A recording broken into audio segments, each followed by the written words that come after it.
Hi, everybody. Rich Fournier here from the Fournier Real Estate team here at RE/MAX, Simcoe County. In this video, we're going to talk a little bit about what's happening in the Innisfil market. The funny thing is with the Innisfil Real Estate Market, and this is for the month of June, by the way. The funny thing about the Innisfil Real Estate Market is that a lot of deals are put on the Toronto Real Estate Board as well. We're reporting on the Ortis system, which is part of the Barrie Real Estate Board, and it's part of a lot of other boards, and they integrate the data.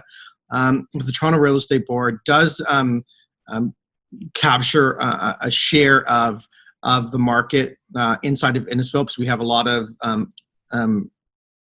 professionals, realtors from the Toronto Real Estate Board doing a lot of business in Innisfil as well. But this will give you a general consensus of what's happening in the market, and so you can have a better idea of what you need to do for yourself and for your family. It's very important to look at the data before you make any decisions. COVID has really changed the well, quite honestly, COVID has not really changed the market, what we're seeing today. Specifically in Barrie, it's hot. But I digress a little bit. Let's look at the numbers for June inside of Innisfil. I'm just going to share my screen with you here, kind of give you a better sense of where we're at. So as you can see on the far left top, we're using Innisfil, all price ranges, all property types, all sizes, all bedrooms. If you look down below, you see I've clicked on the sales tab for properties that have sold in the month of June 2020.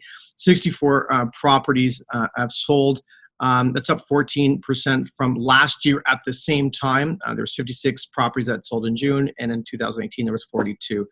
So we're seeing a nice little run there. But I don't know if, so what we're going to do is we're going to actually show you the cumulative January of this year to June this year. I think it'll give you a better sense of what's happening in Innisfil. Because some of those deals in Innisfil may have been carried forward from late March, April, and May, that those transactions didn't occur because of COVID. They were carried forward into June. So let's take a look at the year-to-date numbers. And as you can see, there's a slight decrease in terms of volume or transactions that occurred in Innisfil when you relate to last year. So this year in June, there's 279 transactions in Innisfil. And that shows you that there's a slight decrease in volume from last year, which around 288, but still up from 2018.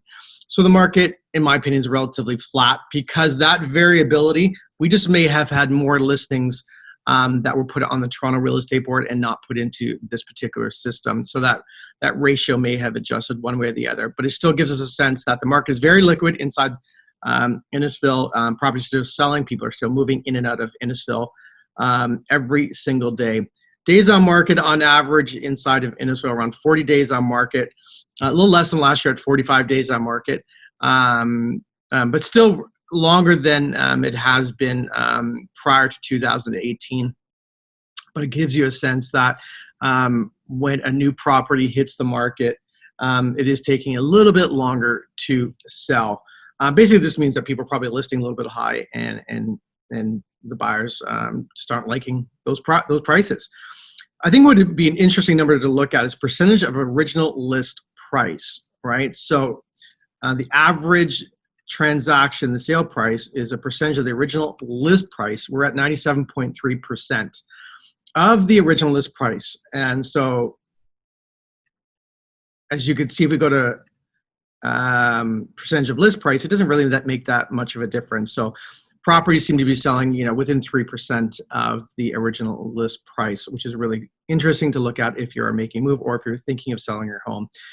Please price your property accordingly.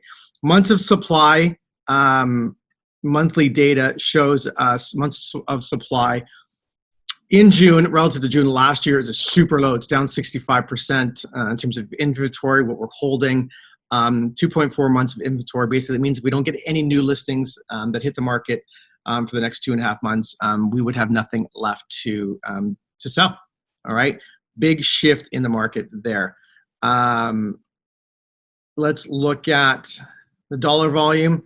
Month of June relative to last year, it gives us a real sense of the dollar amounts, which is 36 million, which is up 32% from last year. But if we do cumulative volume year to date, gives us a sense that the market is relatively flat in terms of the number of transactions and the dollar amount of volume. So it just says that We're not having huge spikes in terms of sales relative to last year, but dollar volumes are relatively the same.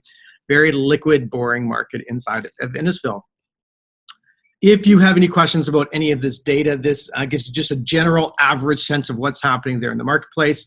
If you have any questions about a particular neighborhood or street or property, please feel free to reach out to us anytime. It's our job to try to serve you to the best of our ability. And the only way we know how to do that is to understand where you're coming from and then to apply that to what's happening in the marketplace and inside that particular neighborhood. Thanks again. Have yourself a great day. And before you leave, please hit subscribe and hit the little bell icon so that you can be notified whenever we have a new video that hits YouTube. Thanks again. Have yourself a great day.